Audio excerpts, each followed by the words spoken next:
به نام خدا. سلام.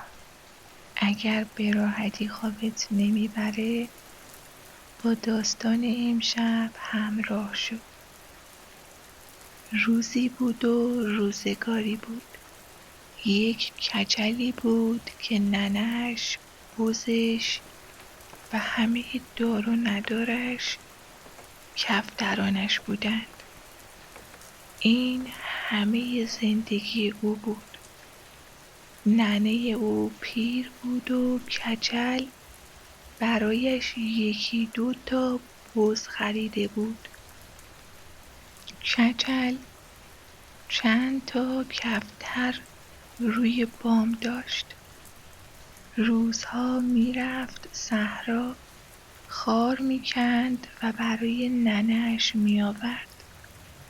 ننه‌اش میجوشاند، بز را میدوشید، شیرش را میخوردند و روزگار میگذراندند. ننه پیر بود. پینه دوزی هم نمیتوانست بکند. همین خارکنی و شیر بز کل زندگیشان بود. یک روز دختر پادشاه رفت بالای بام. دید یک کچلی دارد کفتر بازی میکند. نگاهش کرد و خوشش آمد. هر روز میرفت روی بام و به کارهای کچل نگاه میکرد. کچل نیز نمیدانست که دختر پادشاه نگاهش میکند.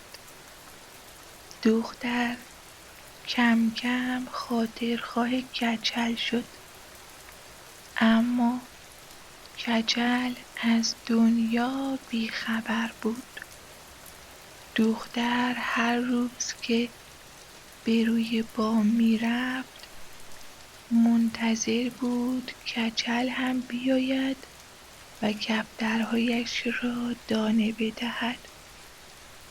خلاصه کار دختر هر روز همین شده بود.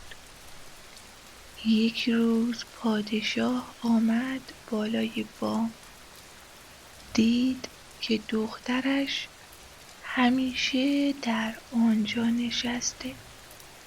گفت تو اینجا چه کار میکنی؟ دختر چیزی نگفت. پادشاه نگاه کرد که دید یک کچلی آن پایین دارد کفتر بازی میکند. پادشاه از بام رفت پایین، قراولها را صدا زد و گفت بروید آن کچل را بیاورید. قراولها رفتند و کچل را گرفتند و آوردند. پادشاه گفت ای کچل، چرا کفتر بازی میکنی؟ کچل گفت قربان، زندگیم همین است. پادشاه گفت چرا دختر من را نگاه میکنی؟ کچل گفت من از همه چیز بیخبرم. پادشاه عصبانی شد و گفت کفترانش را بگیرید و همه را بکشید. قراولها رفتند، کفترانش را گرفتند و گردنشان را زدند. کچل گریه کنان رفت خانه. ننه‌اش از او پرسید چی شده؟ گفت کفترها را کشتند. ننه‌اش هم گریه کرد. چند روز گذشت. یک شب کچل رفت روی بام، نشست و گریه کرد. 2 تا کفتر آمدند. و روی شانه‌هایش نشستند و گفتند چرا گریه می‌کنی؟ کچل ماجرا را تعریف کرد. آن دو کفتر گفتند ما از آسمان آمدیم. تو برو یک مشت برگ از آن درختی که پشت ده است بیاور، بریز توی شیر بزه، بده به کفترها تا زنده شوند. کچل رفت برگ آورد. ننه‌اش شیر بز را دوشید. برگها را ریختند توی شیر. کچل رفت روی بام و شیر را روی لاشه کفترها پاشید. ناگهان همه‌شان زنده شدند و دوباره پریدند. کفترها که زنده شدند دور سر کچل گشتند و گفتند هرچه از ما بخواهی برایت می‌آوریم. کچل گفت من چیزی نمی‌خواهم. آنها اصرار کردند و کچل گفت هرچه دارید بیاورید. رفتند یک کلاه نمدی آوردند و گذاشتند جلوی کچل و گفتند این کلاه را هر وقت سرت بگذاری هیچ کس تو را نمی بیند. کچل خوشحال شد. فردا صبح کلاه را گذاشت سرش. فردا صبح کلاه را گذاشت سرش و رفت داخل شهر. رفت خانه حاجی پارچه‌بافت. حاج علی نشسته بود پای دار. کچل رفت توی اتاق پارچه‌ها و پارچه‌های خوبی را برداشت و به خانه آورد. ننه‌اش گفت از کجا آوردی؟ او جوابی نداد. فردا دوباره به خانه کدخدا رفت و طلاهایش را آورد. رفت خانه پولدارها و هرچه داشتند آورد. همه را آورد و ریخت جلوی ننه‌اش. ننه‌اش گفت اینها را نمی‌خواهیم. بعضیشان را داد به فقیرها. پادشاه بعد از چند روز گفت این چند روز چه شده که مالها همه کم شده اند؟ گفتند یک نفری است که می آید و ما او را نمی بینیمش. هرچه داریم می برد و بین فقرا تقسیم می کند. پادشاه دستور داد تا بفهمند آن کیست. بعد از مدتی پادشاه که شنید قراقولها نتوانسته اند چیزی به دست بیاورند و فقط دیدند که مال و اجناس مردم بی صاحب راه می افتد و از دکانها خارج می شود، بیشتر مطمئن شد که ماجرا بی ارتباط با کچل نیست. در دلش همان ماجرای بام قصر و نگاه‌های دخترش را زنده کرد و گمان برد که حتما همان کچل است که حالا آمده و با کاری پنهانی و نادیدنی شهر را به هم ریخته.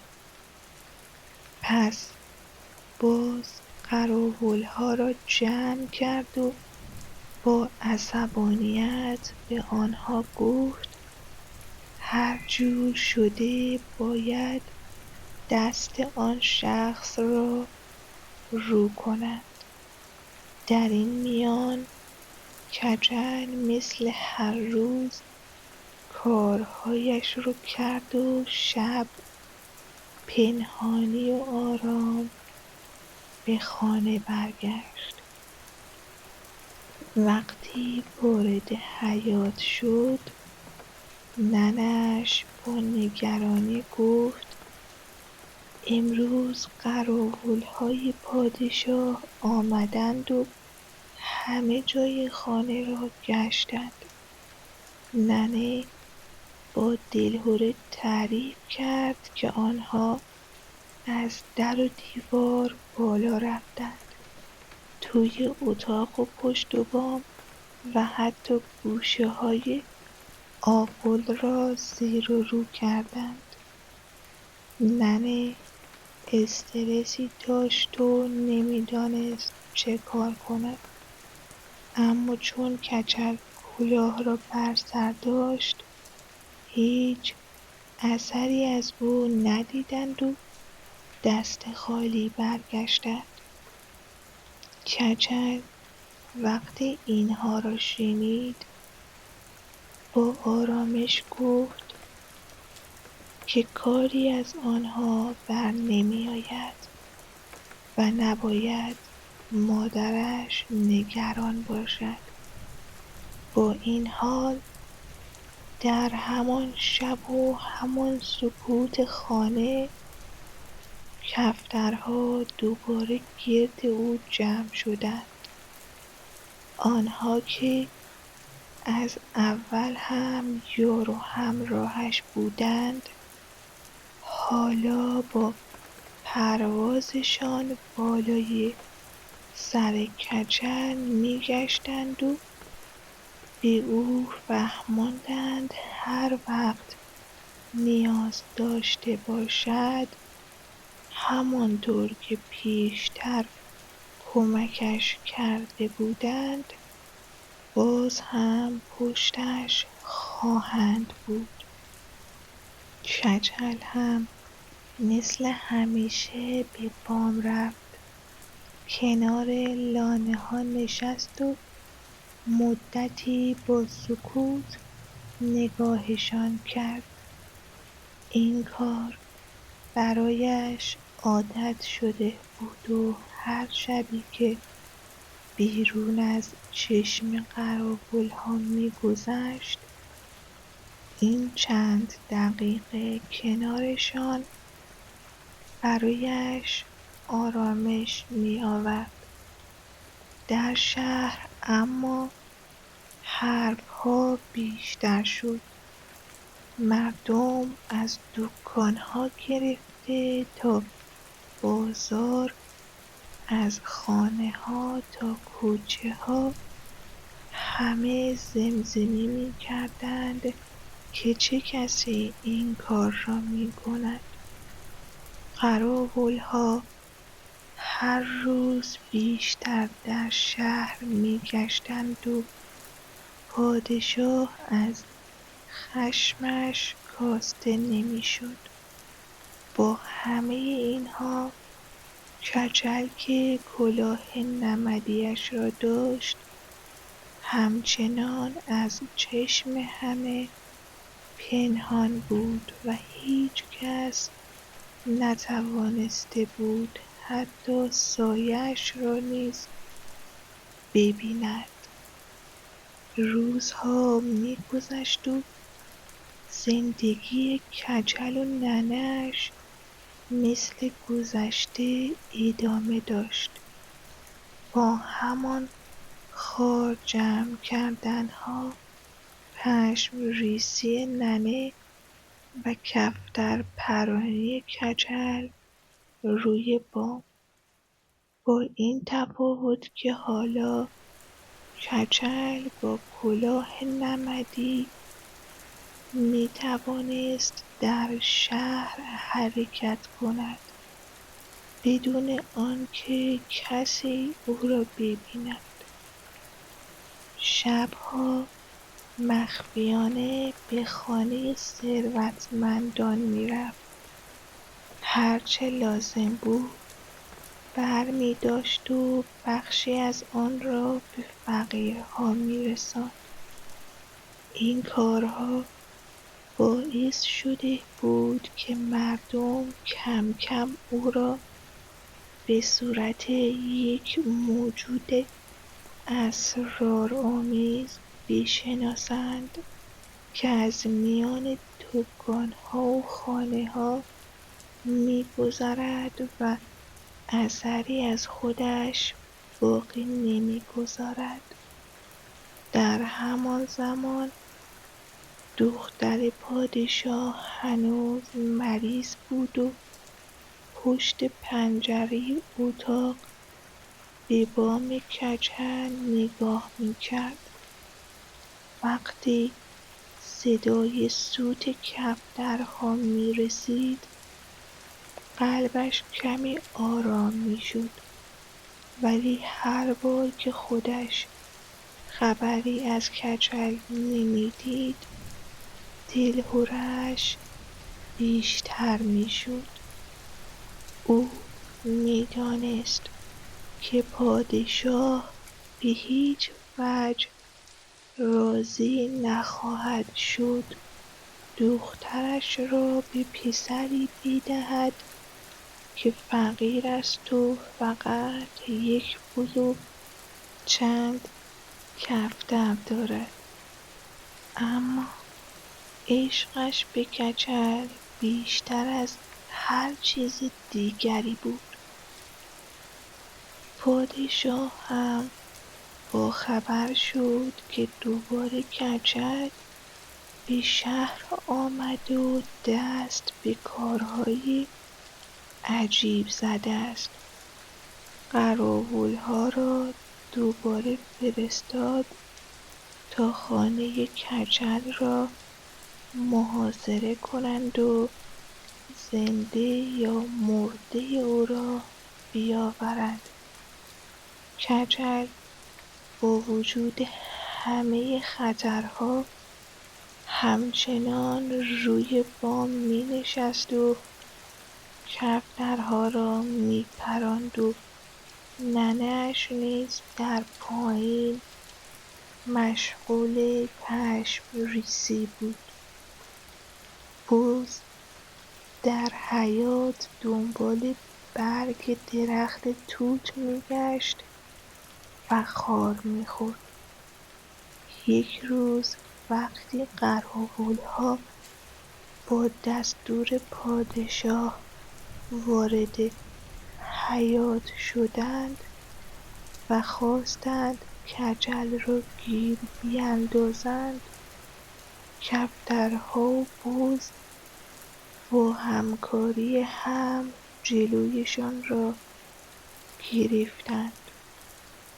کفترها گندم می‌خوردند و گلوله‌هایی که بز ساخته بود را بر سر قراولها می‌انداختند. قراولها هرچه تلاش کردند نتوانستند به کچل نزدیک شوند و مجبور شدند عقب بنشینند. این حرکتها باعث شد دختر پادشاه کمی آرام شود و دلش برای کچل کمتر بلرزد، چون دید که کچل هنوز زنده و سلامت است و هیچ آسیبی به او نرسیده. پادشاه که دید قراولها نمی‌توانند کاری از پیش ببرند، خود نیز عصبانی شد و دستور داد که خانه کچل محاصره شود و او را هر طور شده دستگیر کند.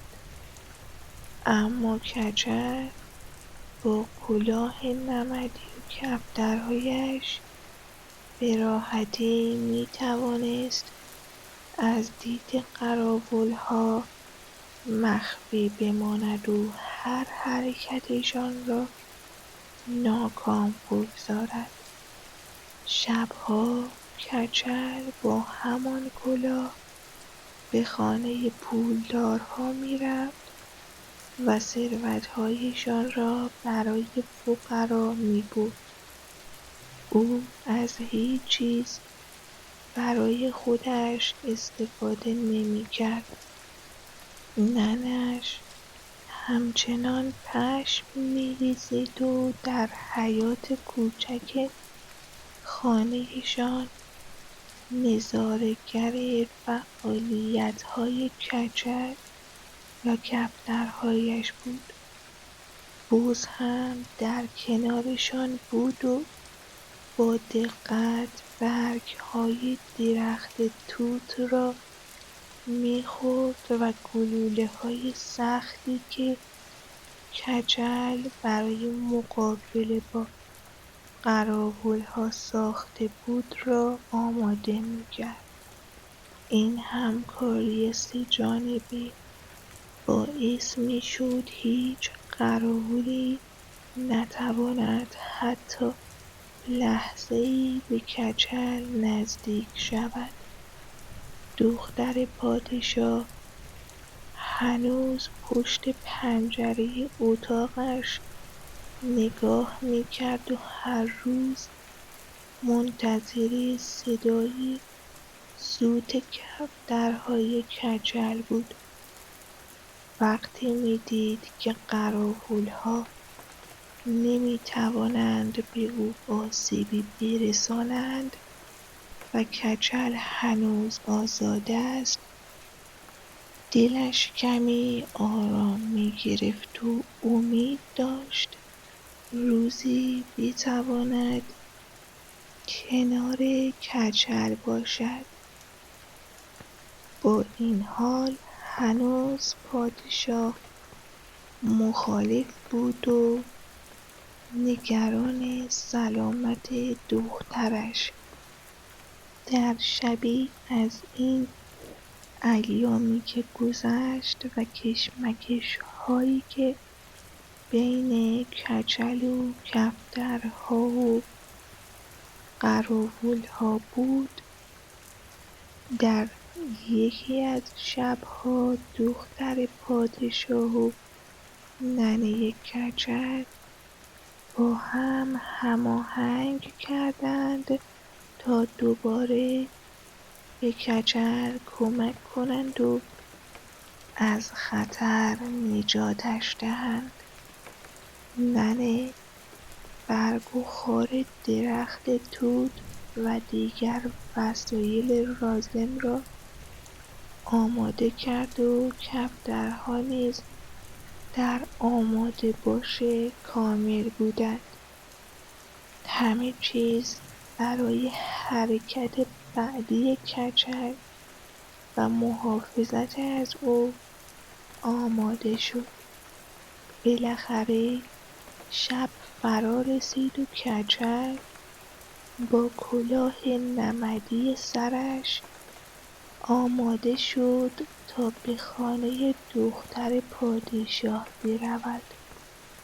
ننه‌اش پشمریزی را کنار گذاشت، برگ و خار برای بز و کفترها آماده کرد و همه چیز را مرتب کرد. کفترها در آسمان آماده پرواز بودند و بز در حیاط منتظر بود تا گلوله‌ها را بسازد و کچل را محافظت کند. کچل از میان قراولها و سربازان عبور کرد بدون آنکه کسی بتواند او را ببیند، زیرا کلاه نمدی باعث می‌شد در چشم‌ها مخفی بماند. وقتی وارد اتاق دختر پادشاه شد، دختر و کنیز محرمش را دید که منتظر او بودند. دختر پادشاه با خوشحالی فهمید که کچل سالم و بدون آسیب رسیده است و دلش آرام شد. کچل کنار دختر پادشاه نشست و مطمئن شد که او از خطر قراول‌ها محفوظ است. دختر گفت که حاضر است هر کاری یاد بگیرد تا با کچل در زندگی مشترکشان کنار بیاید و او را همراهی کند. کچل قبول کرد و قول داد که به ننه‌اش خبر دهد تا همه چیز را برای زندگی مشترکشان آماده کند. در همین حال قراول‌ها و پسر وزیر که عاشق دختر بود به اتاق آمدند تا کچل را بگیرند، اما کچل با مهارت و کمک کفترها و بز از آنها عبور کرد و کلاهش را سرش گذاشت و ناپدید شد. پادشاه که نتوانست کاری انجام دهد، مجبور شد که دستور دهد درها را باز کنند و کچل و دختر پادشاه به سلامت از آنجا بیرون رفتند و با هم به زندگی مشترکشان رسیدند. ننه کچل و دختر پادشاه با یکدیگر خانه را اداره کردند. بز همچنان در حیاط بود و کفترها نیز مشغول پرواز و مراقبت از کچل و خانواده‌اش. کچل و ننه‌اش همچنان خار جمع می‌کردند و پشم می‌ریزیدند، اما زندگی آنها با امنیت و خوشحالی ادامه یافت. حاج علی و دیگر ثروتمندان گاهی نزد پادشاه می‌رفتند و از دست کچل شکایت می‌کردند، زیرا گاهی کچل باز هم به دارایی‌هایشان سرک می‌کشید، ولی او هرگز چیزی برای خودش برنمی‌داشت و همه چیز را به فقیران می‌رساند.